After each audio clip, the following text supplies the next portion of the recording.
We are following breaking news right now related to music mogul Sean Diddy Combs. Major new allegations today of sexual assault and exploitation by Combs. For the first time, we are hearing about victims who say they were minors when they were allegedly assaulted by the music star. The youngest allegedly just 9 years old. The complaint alleges in part that defendant Combs and another defendant committed a, quote, violation of New York City Victims of Gender-Motivated Violence Protection Act by viciously and violently forcing sexual contact, oral sex, and sexual intercourse on the plaintiff. Wherever he is, his resolve is the same. He believes he's innocent. I believe he's innocent. And we're going to fight this case with all of our might until we don't have to fight any longer. Some of the hardest parts of this pain are the shame and the guilt I have experienced that plays a negative part in my day-to-day ability to function properly. And they usually do not indict someone, especially someone of this kind of public magnitude, without having all their ducks already lined up. So I imagine it is a very serious case.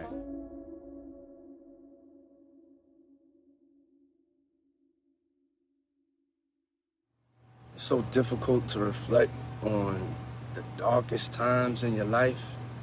But sometimes you gotta do that. I was up. I mean, I hit rock bottom. In November 2023, the singer Cassie, real name Cassandra Ventura, filed an explosive federal lawsuit against her former partner Sean Diddy Combs, claiming he had been physically and sexually abusive throughout their relationship. The complaint alleged that Combs' abuse ranged from beating Ventura and forcing her to have sex with other men to raping her at her home in 2018. The rapper settled the lawsuit within a day. But it didn't end there.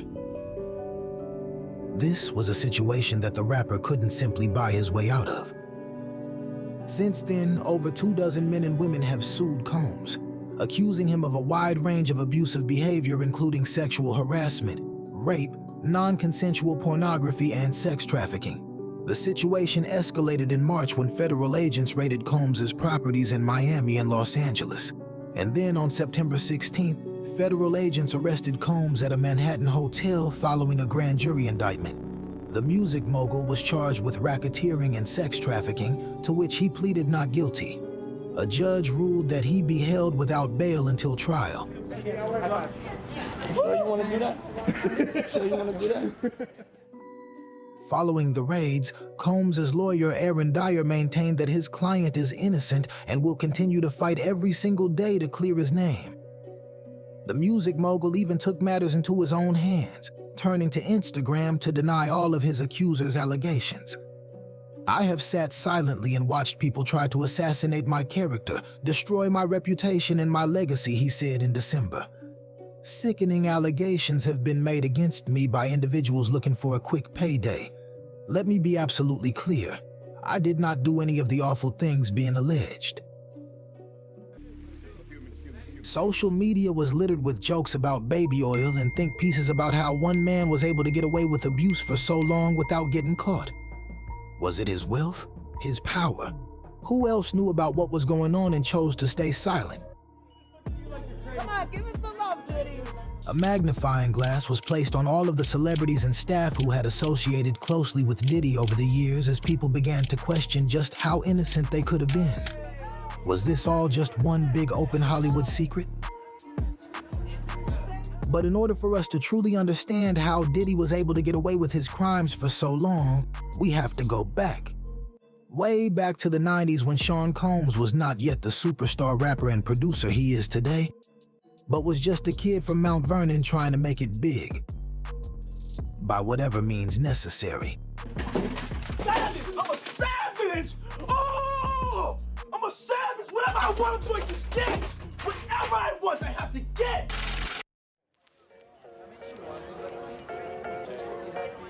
Puff Daddy, p-diddy, Diddy, or at this point, simply Sean Combs, started his life in Harlem, New York City. Growing up in a single-parent household, he was forced to step up as the man of the house from a young age after losing his father to crime when he was only 3.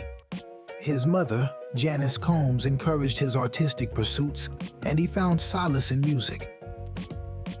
After dropping out from Howard University, Diddy began his career by becoming an intern at Uptown Records, one of the oldest and more prominent hip-hop labels with a roster including artists such as Mary J. Blige, Heavy D and the Boys, and of course, the notorious B.I.G. It's the one and only Biggie Smalls doing his thing in the rap world. That's right, baby. He swiftly rose up in the ranks of the company, eventually becoming vice president while simultaneously making a ton of industry connections. But this abruptly came to an end when he was fired by the company's CEO, Andre Harrell, for seemingly becoming too big for his boots. In an interview with Oprah, Diddy said that the reason he lost his job was because he didn't understand protocol or workplace politics, and there can't be 2 kings in one castle. But this wasn't enough to stop a young Sean Combs. If anything, it motivated him to become his own boss. And in 1993, just weeks after losing his old job, Diddy formed the label Bad Boy Records, with one of the first people he signed being the notorious B.I.G., aka Biggie. This was a huge blow to Uptown Records given the massive success of Biggie's critically acclaimed debut album Ready to Die in 1994. Diddy's career and reputation as a record executive and producer continued to grow during the early to mid-90s, working with artists such as Mariah Carey, Mace, TLC, Aretha Franklin, and so many others. His stamp on the music industry during this era was undeniable, turning out hit after hit, and by 1997 the company had generated over $100 million in record sales. But whilst things were going well for the growing star, this was also when he began to run into some of his legal issues.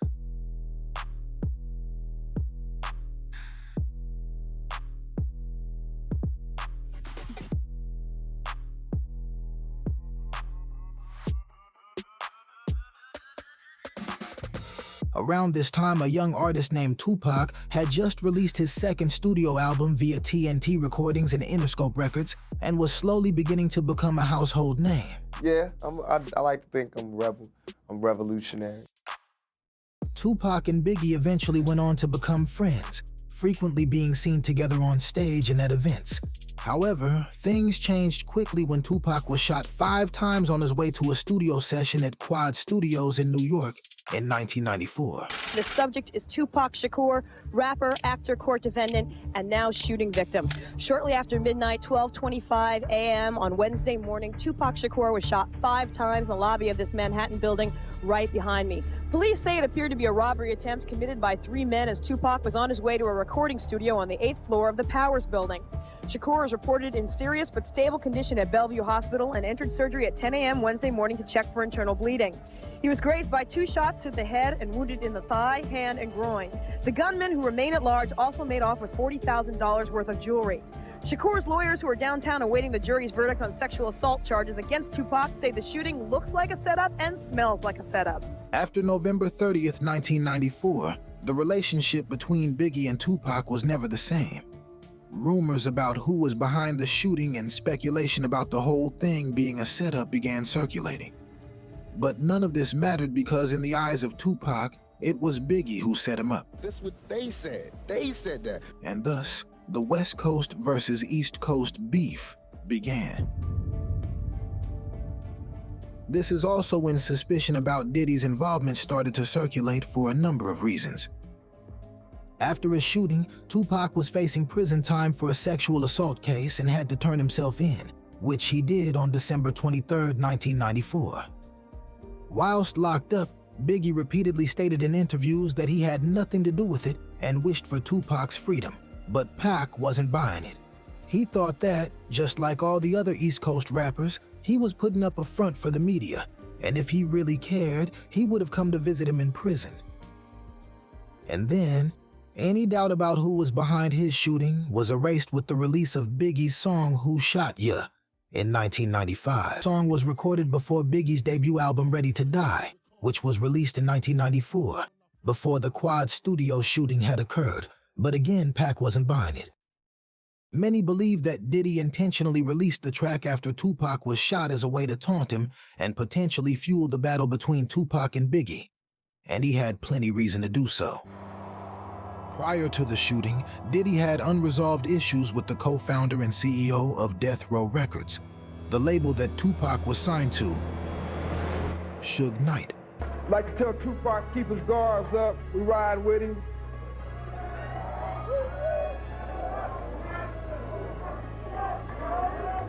And one other thing I'd like to say, any artist out there want to be an artist and want to stay a star, don't want to have to worry about the executive producer trying to be all in the video, all on the record, dancing, come to Death Row.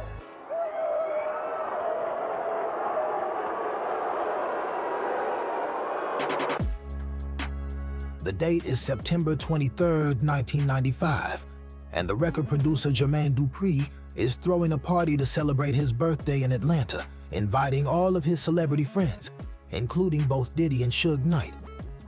Things remained calm during the event, but the after-party was where all the trouble began. A common occurrence that seems to happen when Diddy's around.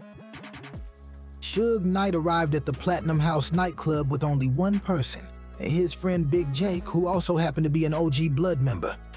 Diddy was surrounded by an entourage filled with a lot of street guys with gang affiliations, one notably being Anthony Wolf Jones, who was known to be Diddy's right-hand man and also a member of the Crips.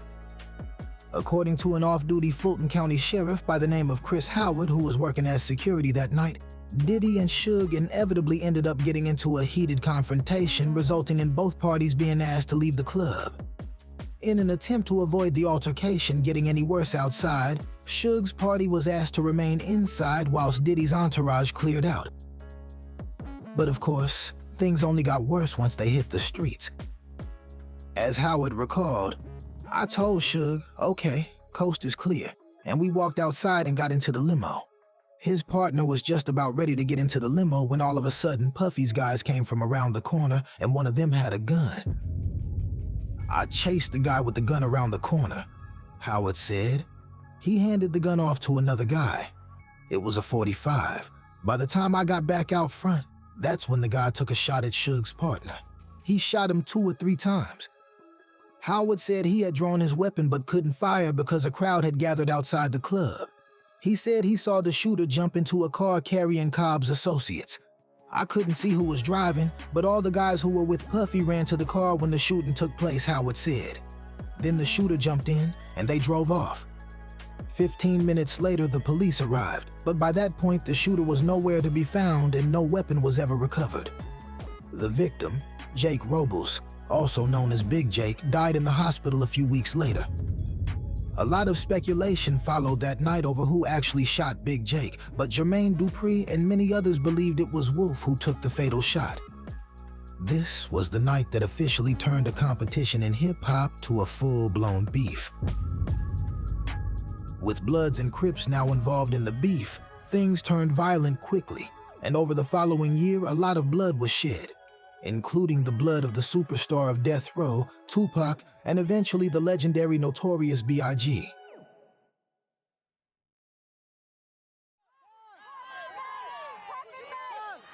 With all that was going on, tensions rose to a point where both Biggie and Tupac ended up losing their lives. And with Diddy being so heavily associated with the drama, many believed him to be involved somehow. He denies all involvement to this day. Regardless, this is just one example of Diddy's nefarious activities. If we delve even further into his past, we begin to see a pattern of violence. For example, in 1999, Diddy caught his first assault charge following the accidental release of a Nas music video for the song Hate Me Now. Diddy, having been raised in the Catholic Church, had a chat with his priest before the release of the video and decided he no longer wanted his crucifixion scene included. However, by the time he came to that decision, it was already too late. Large sums of money had been spent, and Steve Stout, Nas's manager, was reluctant to make the change, especially given the fact that the crucifixion scene was Diddy's idea in the first place. On April 15, 1999, the uncut music video aired on national TV, And according to Double XL, it was only a matter of minutes before Diddy and his bodyguards burst into Steve's office to violently assault him in front of 2 clients. While speaking to the LA Times, Steve recounts the incident. "One minute I'm in the middle of a meeting, and the next I'm down on the floor and Puffy and his guys are kicking and pounding me. One of them picks up a chair and throws it at me. Then Puffy throws my desk over, and they just walk out like nothing happened. I was laying there on the floor bleeding. My jaw and my head were all swollen. I couldn't move my arm. It was a traumatic experience, and in the middle of it, I didn't know exactly how to feel. I was upset, embarrassed, scared, and angry. As far as I'm concerned, this was an attempt on my life." Almost instantly, Diddy was arrested, criminally charged, and faced up to 7 years in prison until Steve suddenly had a change of heart and asked the DA's office to drop the charges once Diddy apologized. I just want to say I give all glory to God. And if that wasn't enough, one of the most high-profile controversies involving P. Diddy was the 1999 shooting at Club New York.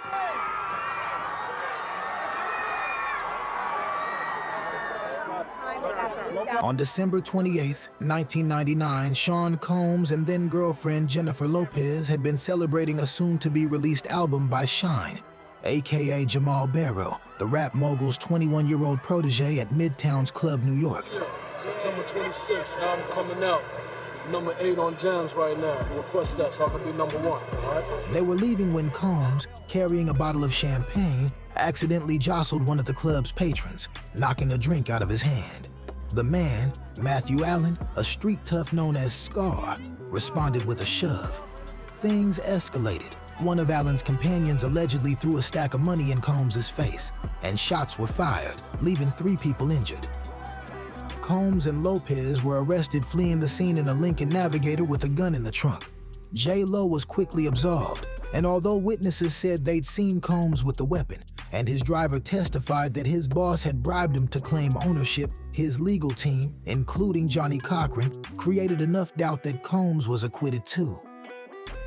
I don't know if you know this judge, but this person, Jennifer Lopez, is a very famous actress. One lawyer pointed out. To think Mr. Combs is walking around with her with a loaded gun. It's so ridiculous that it stretches the imagination. In the end, it was Shine who served almost 9 years for assault, gun possession, and reckless endangerment, though he did so angrily, claiming Combs had sold him out to save his own skin. After his acquittal, Combs changed his nickname to P-Diddy in hopes of putting the past behind him, but the case still casts a shadow over his reputation to this day. Classic, stay classic. This was just another example of Diddy's involvement in shady situations. It seems that his abusive past has always been one of the industry's worst-kept secrets. And it's important to note here just how popular and powerful Diddy was becoming at this point. Following the tragic murder of the notorious B.I.G., Diddy's tribute single, I'll Be Missing You, featuring Faith Evans, debuted at #1 on the Billboard Hot 100 and remained in the #1 spot for an astounding 11 weeks, as well as topping charts around the world. Diddy's mainstream celebrity status continued growing with the release of his debut album, No Way Out, which sold 3.4 million physical copies in the United States alone, going platinum. He even managed to earn 5 Grammy nominations for this album in 1997, going on to win for Best Rap Album. In 1998, he created the Sean John clothing line that later became a cultural phenomenon. From there, he dipped into fragrances, alcohol, and even set up a media company, becoming the host of multiple reality shows where he would discover new talent and make people stars. Diddy was hanging out with all the hottest celebs, from Kanye West to Donald Trump and Martha Stewart. By now, he was rich, filthy rich. It's estimated that he has more than $800 million in valuation of property and assets. And according to a Business Insider, Diddy's record label brought in about $130 million annually in its prime. It's safe to say that his lifestyle was nothing short of lavish, and with all of his fame and wealth, he became known for putting on some of the most extravagant parties for his celebrity friends. But once the main party had ended and the majority of the guests had gone home, this is allegedly where the more obscene activities would begin. better known as freak-offs. During these freak-offs, another side of Combs would come out, and it was only a matter of time before the true Diddy was exposed for the world to see.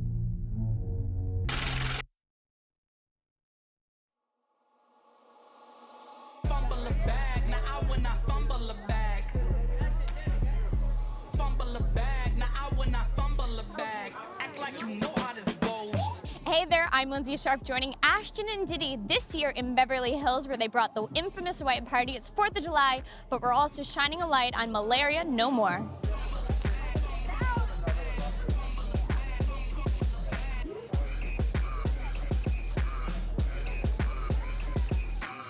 A Sean Diddy Combs party invitation was once the ultimate Hollywood pass, with guest lists featuring A-listers like Justin Bieber, Mariah Carey, Paris Hilton, and Jennifer Lopez.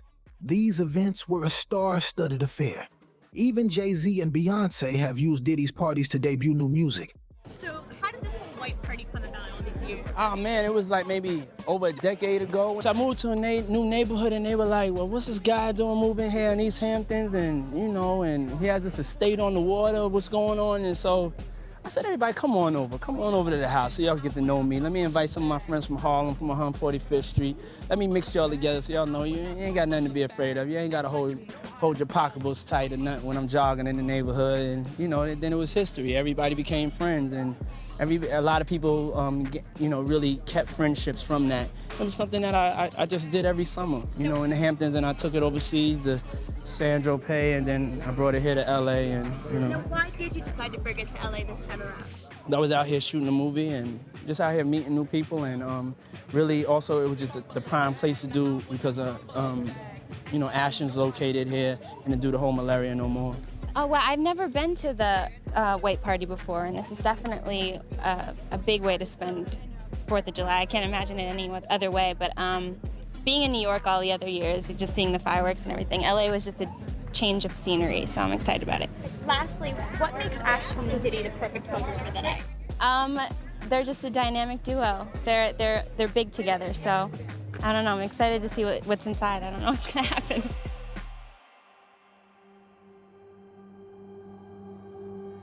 In the Los Angeles area, the rapper lived on what has become known as Beverly Hills' most expensive street.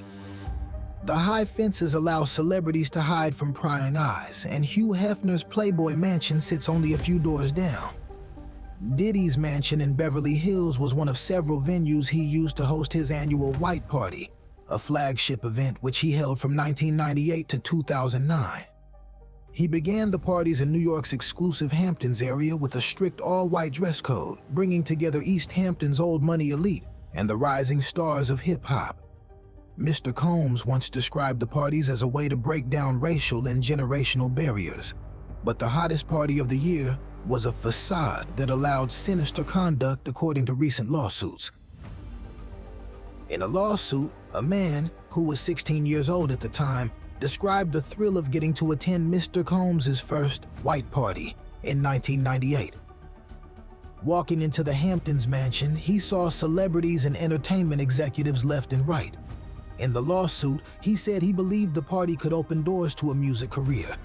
He said he was on his way to the bathroom when he ran into the rapper. They started talking and then moved to another, more private area. That's when Mr. Combs said the teen had the right look and he could turn anyone into a star, the lawsuit states. Then things took a dark turn. Mr. Combs abruptly ordered the then teenage boy to drop his pants so that Mr. Combs could examine and touch him, the lawsuit alleges. According to the lawsuit, Mr. Combs said it was a rite of passage and the route to becoming a star. It also claims that he said it was a way for him to prove himself, asking the teen, "Don't you want to break into the business?" As more and more people come out with claims against Mr. Combs, the internet has begun to draw links between some of the recent allegations and what some would describe as suspicious relationships with a couple well-known artists who were frequently around Diddy in the earlier stages of their careers. That's why I don't be going to them puffy parties. They can hug you from the front and the back at the same time. What you talking about? P. Diddy be wanting to party, and you gotta tell him no. You got to tell him no. In August 2016, R&B legend Usher appeared on The Howard Stern Show, where he described some of his earliest years in the music industry. At just 15, Usher was already collaborating with established executive Sean Combs, who was happy to co-produce the young artist's self-titled album in 1994. But this didn't simply end as a business relationship. It seems that the pair seemed to get very close, as Usher told Howard that he lived with the mogul for up to a year without his parents even knowing. Diddy introduced Usher to an entirely new world, he said, one that was wildly inappropriate for someone who was as young as Usher was at the time. Remember, Usher was just a teenager and Diddy was well into his 20s. In the 90s, do you understand what that's like? Puffy's place was like just filled with chicks and orgying like nonstop, right? No, not really. I Come mean, on. but hey, it was curious. I got a chance to see some things. Yeah, but you were 13. What were you seeing? I went there to see the lifestyle. Right. And I saw it. In fact, in a 2004 interview with Rolling Stone, Usher revealed that Diddy had shown him a totally different set of things, specifically when it came to sex. Girls were always around, Usher explained. You'd open a door and see somebody doing it, or several people in a room having an orgy. You never knew what was going to happen. Fast forward 12 years and Usher's testimony hasn't changed a bit. It was during this interview that Usher confirmed once more that he got a chance to see some interesting things whilst living under Diddy's roof. And despite being a child, he was exposed to an explicit lifestyle he couldn't understand. Finally, Howard asks if he'd ever send his own kids to Puffy Flavor Camp, and Usher's immediate response to this question tells us all we really need to know. You're a dad now. Would you ever send your kid to Puffy Camp? Hell no. But it wasn't just these videos that were re-emerging in the public psyche. A couple YouTube videos featuring a 15-year-old Justin Bieber was suddenly making rounds on the internet in light of Diddy's recent allegations. Originally posted in November 2009, right as Justin was becoming a global superstar, the 2-minute video has generated headlines again, mainly due to it being such an uncomfortable watch. Titled Justin Bieber's 48 Hours with Diddy, the first 30 seconds feature Diddy gifting the young pop star a brand new Lamborghini and promises Justin that in a year, when he turns 16, this car is all his, and when he turns 18, the giant mansion behind them is his too. Justin asks him where they're going, and when Diddy asks him where he wants to go, that's when it gets slightly more awkward. Some claim that people are reading too deeply into things, but given all the allegations against Diddy, there's good reason to believe that something shady may have been going on. Check this out, yo. Justin, you ever seen the movie 48 Hours? Right now, he's having 48 hours with Diddy, him and his boy. They're having the times of their lives, like, you know, where we hanging out and what we doing. We can't really disclose, but it's definitely a 15-year-old's dream. The implications that a grown man like Diddy is about to go out and help a teenager find girls is pretty odd at face value. This could have all been some sort of harmless promo for Diddy's album or some sort of project. However, given the mountain of allegations against Diddy, it makes sense why all of these videos have come back under public scrutiny.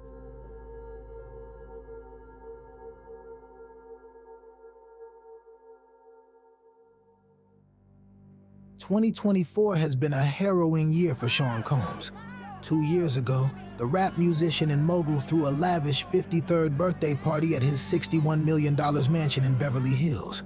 A host of stars lined up to toast his career, with a guest list that included Travis Scott, Mary J. Blige, Chris Brown, and Machine Gun Kelly. Fast forward to 2024, and his career is on the ropes. In a case filed in New York, the star has been accused of kidnapping, drugging, and coercing women into sexual activities, sometimes through the use of firearms and threats of violence. The same Los Angeles mansion that hosted his birthday party was raided by police in March. There, officers seized supplies that they say were intended for use in orgies known as freak-offs, including drugs and more than 1,000 bottles of baby oil. Mr. Combs has denied all the charges, entering a not guilty plea on Tuesday, the 17th of September. The federal government is very deliberate in when they bring criminal charges, and for them to be executing this warrant now. I imagine this investigation has been going on for months or longer, and they usually do not indict someone, especially someone of this kind of public magnitude, without having all their ducks already lined up. So I imagine it is a very serious case. The court case comes after a year in which the musician has faced lawsuits from a number of women. Let's rewind to see where his current court situations began.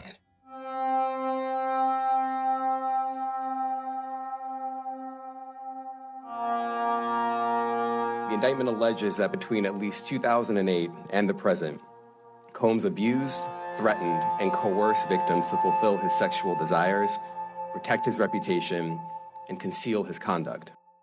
On November 16, 2023, singer and model Cassandra Ventura filed a lawsuit against the music mogul Sean Combs. Cassie and Diddy were in an on-off relationship from 2007 to 2018, beginning when Cassie was 19 and Combs 37. Cassie was signed to Mr. Combs' record label and dated him for more than a decade. But in a civil lawsuit, she said the mogul had used his position of power to set the groundwork for a manipulative and coercive romantic and sexual relationship. Her lawsuit included graphic descriptions of violent abuse, alleging that Mr. Combs regularly beat and kicked Ms. Ventura, leaving black eyes, bruises, and blood. She described parties known as freak-offs, drug-fueled, days-long sexual performances, which Mr. Combs allegedly coerced women into and filmed for his own pleasure. Ms. Ventura also accused the musician of sexual abuse and rape, and claimed that many of these incidents were witnessed by his tremendously loyal network, who were not willing to do anything meaningful to stop the violence. Mr. Combs would allegedly want to have these freak-offs at random moments, and Ms. Ventura was expected to both facilitate the locations for where they would take place, as well as find and hire the sex workers herself. Cassie even recalls an alleged instance where she was cornered by his security, who forced her to leave her friends at her 29th birthday party to have a spontaneous freak-off with Diddy at a nearby hotel, despite expressing clearly that she didn't want to go. When the couple then returned from the freak-off, Diddy, still intoxicated, allegedly grabbed one of Cassie's friends like a child and dangled the friend over the balcony of the 17th floor hotel suite. The lawsuit even goes on to name the exact locations where these freak-offs would occur, with the hotels occasionally charging Diddy thousands of dollars in damages afterwards. She was forced to use websites and escort services to find male sex workers, specifically instructing her to search for terms like large black penises on the website, as the lawsuit asserts. It goes on to say that Mr. Combs would always supply Miss Ventura and the sex workers with copious amounts of drugs before and during the FOs, including cocaine, GBH, ketamine, marijuana, and alcohol in excessive amounts, which would allow her to disassociate during these horrific encounters, whilst Diddy would masturbate to Cassie having intercourse with other inebriated sex workers. With drugs and all the stuff that's going on, pills, drinking, it can make this man into a monster, and that's what it did, bruh. It made him into a monster, bruh. These freak-offs would last for days, according to Cassie, and it became commonplace to get IV fluids in the days after a freak-off to recover from the excessive substances pushed upon her. The lawsuit even alleges that Diddy insisted that Cassie wear white nail polish to contrast her nails with the skin of the black men hired to have sex with her. For Diddy, this was all about power. The lawsuit states that Diddy would even direct the sexual encounters, specifically telling Cassie where he wanted her to touch whilst he masturbated, saying things like, "Grab that big black d," and asking her, "How does it feel?" As the lawsuit puts it, Diddy treated the forced encounter as a personal art project, adjusting the candles he used for lighting to frame the videos he took. Diddy would constantly leverage his power and influence in the music industry to get whatever he wanted. He even insisted that Cassie refer to him as Pop Pop, upon learning that was the nickname she gave her grandfather. Remember, there was an 18-year age gap between these two, and Diddy made it clear who was in control. The pair met in late 2005 or early 2006, after he heard Cassie's first single playing in a club and expressed interest in signing her to his Bad Boy Records label. Within months, Cassie signed to a 10-album deal, an extremely large number of albums to sign away in one go, which would probably lead to a very drawn-out business relationship. Mr. Combs would constantly flaunt his authority and status and assert possession and control over her, to the point where almost all aspects of Ventura's life were controlled by either Mr. Combs or his management companies. This, tied with the fact that Cassie was given a constant supply of drugs and pills out in the open, quote, like candy, explains how Diddy was able to maintain control over Ms. Ventura for so many years, starting in 2008. Many people have seen similarities with this and the tactics used by another famous abuser, Jeffrey Epstein, who also drugged the many girls he kept around. The next decade of Cassie's life was spent trapped in a vicious cycle of violence, abuse, and sex trafficking, according to the suit. The lawsuit also alleged that Mr. Combs went as far as to destroy a car belonging to U.S. rapper and actor Kid Cudi to dissuade him from dating her. In 2011, Cassie entered into a brief relationship with Kid Cudi, real name Scott Remone Seguro Mescuti, and would often seek refuge at his home to escape the wrath of Diddy. However, upon stealing her phone and finding an email exchange between Cudi and Cassie, Diddy became enraged, unable to control his temper, and attempted to attack Cassie with a sharp corkscrew lodged between his fingers. She managed to escape to Cudi's house that night, ultimately returning later once she felt as though she could never outrun Diddy. The lawsuit then alleges that he hit her and kicked her in the back as she tried to escape again. Her parents later took photos of her bruises from this incident, and after a few months, Diddy allegedly told Cassie that he was planning to blow up Kid Cudi's car and wanted to be sure that Cudi was home when it happened. Sure enough, in February 2012, Kid Cudi's car exploded in his driveway. This is just one example of the lengths in which Diddy would go to maintain his control and dominance.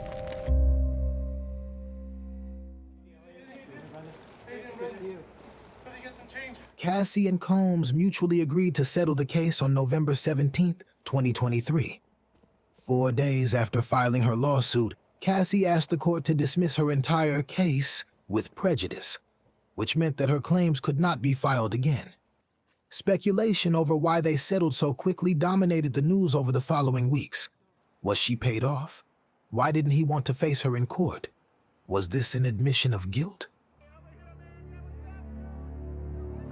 Regardless of the reasons for settling, doing so didn't mean an end to Diddy's legal problems.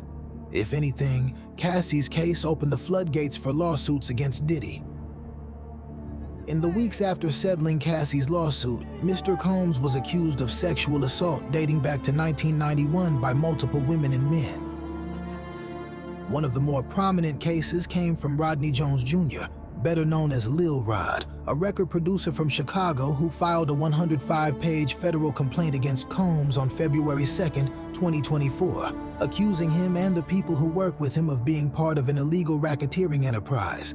Some of you may know me or may not. I'm a music producer who's a writer and musician. Different genres. I started in the gospel and jazz and R&B and worked my way over to the hip-hop side. I've been working on an album. I took a year off straight working on this album. That album is the Love album, Off the Grid by Diddy. And it's Grammy nominated right now as we speak. I should be celebrating, but the truth is I'm not. Jones alleges in his complaint that he has irrefutable evidence of the acquisition, use, and distribution of ecstasy, cocaine, GHB, ketamine, marijuana, and mushrooms, the displaying and distribution of unregistered illegal firearms, and the solicitation of minors and sex workers. According to Jones, as he alleges in the complaint, Combs reached out to Jones in 2022 to help him produce songs, but Jones claims the work Combs required of him went far beyond producing music. He claims in the lawsuit that he was tasked with procuring drugs and soliciting sex workers to perform sex acts to the pleasure of Mr. Combs. Jones alleges that Combs also required him to tape these sex acts, and that Combs would often threaten to inflict bodily harm on him if he did not comply with his demands. Jones alleged in his complaint that Combs kept specific bottles of alcohol designated for females on hand. And according to Mr. Jones, Mr. Combs forced all the women to drink Lace de Leon liquor. Upon information and belief, Mr. Combs laced the liquor with ecstasy, the lawsuit claims. He also accuses Combs of sexual harassment and assault for allegedly grabbing him without his consent and forcing him to work while Combs paraded around naked. He also alleges that Combs once left him alone in a makeshift studio on a yacht with Cuba Gooding Jr., who he said then began touching, groping, and fondling his upper thighs near his groin. He said Gooding did not stop until he forcibly pushed him away. So we made a bail appeal to Judge Carter. It did not go our way. The fight continues. We're not giving up by a long shot. I told Mr. Combs I'm going to try and get his case to trial as quickly as possible. He's ready. He's focused. He has been ready to defend this case since he first found out about this case. Nothing has changed from his perspective. I obviously would much prefer to fight this case with him out of jail, and we are going to try to bring that about through additional legal process. Wherever he is, his resolve is the same. He believes he's innocent. I believe he's innocent. And we're going to fight this case with all of our might until we don't have to fight any longer. Following Jones's claims, Combs' attorney Sean Hawley provided a near-identical statement he provided to the New York Times on February 26, 2024. Mr. Jones is nothing more than a con man, shamelessly looking for an easy and wholly undeserved payday, it said. We have indisputable, incontrovertible proof that his claims are complete fabrications. Our attempts to share this proof with Mr. Jones's attorney, Tyrone Blackburn, have been ignored, as Mr. Blackburn has refused to return our calls. We look forward to addressing these ridiculous claims in court and intend to take all appropriate action against all who are attempting to peddle them. But the lawsuits just kept on coming. On December 2nd, 2023, an anonymous lawsuit was filed against Diddy in federal court in Manhattan. Doe alleges that she was gang raped and sex trafficked by Combs and former president of Bad Boys Records Harve Pierre when she was only 17 and in the 11th grade. She alleges she met Pierre in a lounge in Detroit, and he told her he was best friends with Combs. Doe claims Combs convinced her to accompany Pierre and a third assailant on a private jet to come to his studio in New York City. She claims she agreed and boarded a jet that flew to Teterboro, New Jersey, and was taken to Combs' studio. She alleges that, once there, Combs and his associates, including Pierre, plied her with drugs and alcohol, and alleges she was subsequently gang raped at the studio by Combs, Pierre, and a third assailant. Her complaint states that while Mr. Combs was raping Miss Doe, he complained that he could not get off unless she pinched his nipples as hard as she could, and that Combs then allegedly watched as the third assailant raped her while she told him to stop. After third assailant was finished, Mr. Pierre took his turn at raping Miss Doe and then violently forced her to give him oral sex, during which Miss Doe was choking and struggling to breathe, according to the complaint. The complaint alleges in part in the first cause of action that defendant Combs and another defendant committed a, quote, violation of New York City Victims of Gender-Motivated Violence Protection Act by viciously and violently forcing sexual contact, oral sex, and sexual intercourse on the plaintiff, end quote. The lawsuit also alleges that, quote, defendant Combs and another defendant published and/or disseminated the videos without plaintiff's knowledge or consent. A similar case was filed by Joy Dickerson Neal on November 23, 2023, in New York Supreme Court, which was one day before the cutoff for civil cases for past sexual offenses under New York's Adult Survivors Act. In her 22-page complaint, Dickerson alleges that she met Combs after she had appeared in a music video with him while she was a student at Syracuse University. She claims she later agreed to go out to dinner with him on January 3rd, 1991, while on school break. During their date, Dickerson alleged that Combs intentionally drugged her. She accused Combs of sexually assaulting her and video recording the sexual assault, according to her complaint. Days later, a male friend allegedly revealed to her that he, along with other men, had viewed the sex tape. She asked her friend who had seen the tape, and her friend allegedly told her everyone. Dickerson claims from that point her life went into a tailspin, and after returning to college, she had to be admitted to the hospital for severe depression and suicidal ideation. Dickerson claims she has suffered a lifetime of injuries from being drugged, sexually assaulted, and abused. The internal pain after being sexually assaulted has been incredibly deep and hard to put into words. It goes beyond just physical harm caused by and during the assault. Some of the hardest parts of this pain are the shame and the guilt I have experienced that plays a negative part in my day-to-day ability to function properly. Being blamed, questioned, and threatened has often made me feel worthless. She is suing him for assault and battery, intentional infliction of emotional distress, human trafficking, and revenge porn. Through a spokesperson, Combs denied and rejected the claims of misconduct. He recognizes this as a money grab, the spokesperson said in a statement.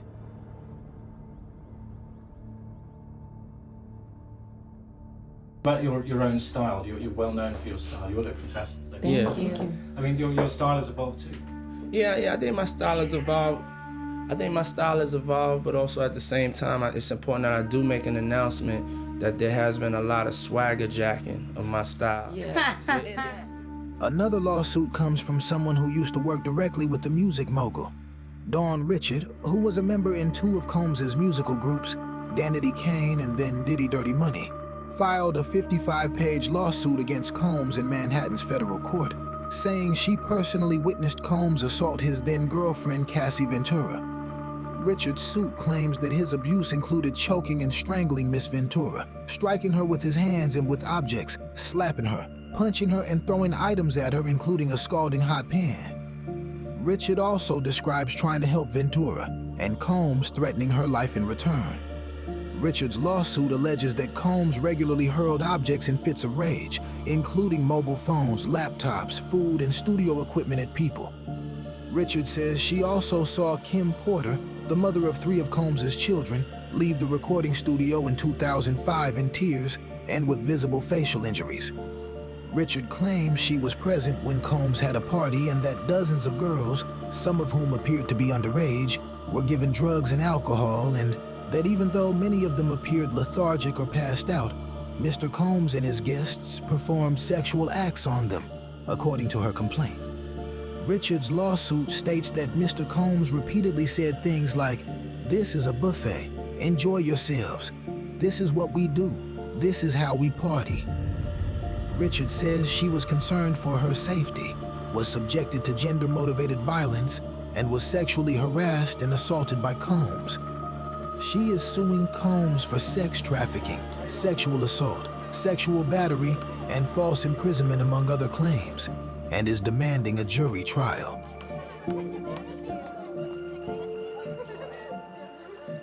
And Diddy wasn't the only Combs family member that was facing legal trouble. Accusations were made against his son, Christian Combs, too.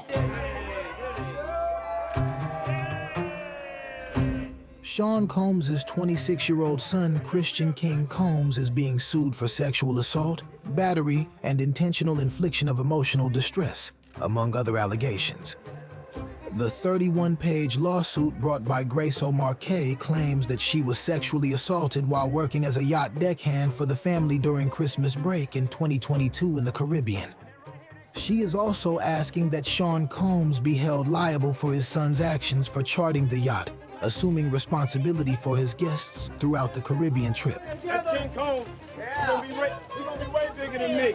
Omar K alleges that there was a constant rotation of suspected sex workers and other A-list celebrities such as French Montana and actor Cuba Gooding Jr. on the yacht.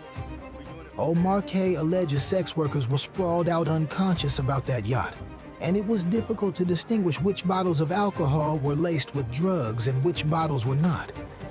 In the early morning of December 28, 2022, a heavily intoxicated Christian Combs physically assaulted her, according to her complaint. She alleges that Christian blocked her from leaving, took off all his clothes, and tried to force her to perform oral copulation on him. Omar K is suing Diddy, blaming him for fostering an environment of debauchery filled with suspected sex workers, violence, alcohol allegedly laced with drugs, and disrespect for crew. Aaron Dyer, an attorney for the father-son duo, called the lawsuit's claims lewd and meritless. This complaint is filled with the same kind of manufactured lies and irrelevant facts we've come to expect from Blackburn, he said, referring to the lawyer also representing Rodney Jones. These are just some of the claims filed against Sean Combs. More than 24 people have filed lawsuits against the rapper, accusing him of using his influence and power to create an empire of drugs, sex, and abuse. Following the allegations, 6 of Diddy's 7 kids also released a joint statement to Instagram in support of their father. In a collaborative Instagram post shared on Tuesday, October 22nd, Combs' eldest child, 33-year-old Quincy, wrote, "The past month has devastated our family. Many have judged both him and us based on accusations, conspiracy theories, and false narratives that have spiraled into absurdity on social media. We stand united, supporting you every step of the way. We hold on to the truth, knowing it will prevail and nothing will break the strength of our family. We miss you and love you, Dad." The post, which includes a photo of the entire family sitting on an inflatable bounce house, listed Quincy's 5 siblings: Justin, 30, Christian, 26, Chance, 18, and twins Jesse and Delilah, aged 17, as collaborators. Combs' legal team has continued to deny all of the accusations made against the rapper, calling him an innocent man with nothing to hide. "We are disappointed with the decision to pursue what we believe is an unjust prosecution of Mr. Combs by the U.S. Attorney's Office," his attorney told The Independent via email following his September arrest. His attorneys have since filed a petition to have the alleged victims in his lawsuits identified so that they can prepare their defense. They also recently filed a motion to gag the alleged victims, arguing that their statements could prejudice a potential jury against Combs. On Monday, September 16th, Combs was arrested by federal agents on a sealed indictment. Combs' attorney, Mark Agnifilo, said his client is innocent and will clear his name. "He is an imperfect person, but is not a criminal. To his credit, Mr. Combs has been nothing but cooperative with this investigation, and he voluntarily relocated to New York last week in anticipation of these charges," he said in a written statement. "Please reserve your judgment until you have all the facts. These are the acts of an innocent man with nothing to hide, and he looks forward to clearing his name in court," Agnifilo said. Unlike when previous pop culture figures have been accused of heinous crimes, there has been an ominous silence from the usually more vocal celebrities. It appears that many of them are trying their best to distance themselves from Diddy despite having been associated with him in the past. Much like the names mentioned in Jeffrey Epstein's Black Book and court files, being pictured at a Diddy party doesn't mean these celebrities were involved in any wrongdoing. However, it's certainly not a good look, which explains why many have remained silent regarding the billionaire's charges, with some accused of deleting their social media posts mentioning his name since his arrest. Some have argued that Diddy is being used as the fall guy, the one who will take all the scrutiny whilst the others involved get to continue on with their lives once the dust is settled. Who else knew about what was going on? Was Diddy really the man calling all the shots, or were there others involved? Mr. Combs has been held at the Metropolitan Detention Center in Brooklyn, New York since his 16th of September arrest. His lawyers have argued for his release pending trial, citing the jail's horrific conditions. A New York federal judge denied their request for bail, arguing that Mr. Combs was a serious flight risk. On Wednesday, the 9th of October, his lawyers petitioned the court to throw out the CNN video from 2016, which shows Mr. Combs kicking his former girlfriend, Cassie Ventura, as she lay on the hotel hallway floor.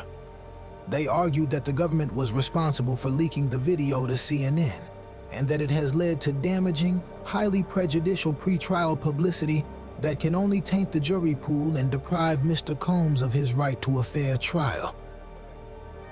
Lawyers for the government denied leaking the video to the media, saying that the government did not have possession of it before it was broadcast in May. Mr. Combs faces up to life in prison if convicted on the racketeering charge. He faces another statutory minimum of 15 years for the sex trafficking charge. Diddy's fall from grace has been swift, with an extensive federal criminal case charging him in a sex trafficking and racketeering conspiracy. More than a dozen civil lawsuits have also been filed, accusing the music mogul of assaults, rape, and sexual extortion. One lawyer said he represents more than 100 alleged victims who claim they were sexually abused. Only time will tell how this will all pan out for the hip-hop legend, but one thing's for certain. All lies will be exposed, and what's done in the dark always comes to light.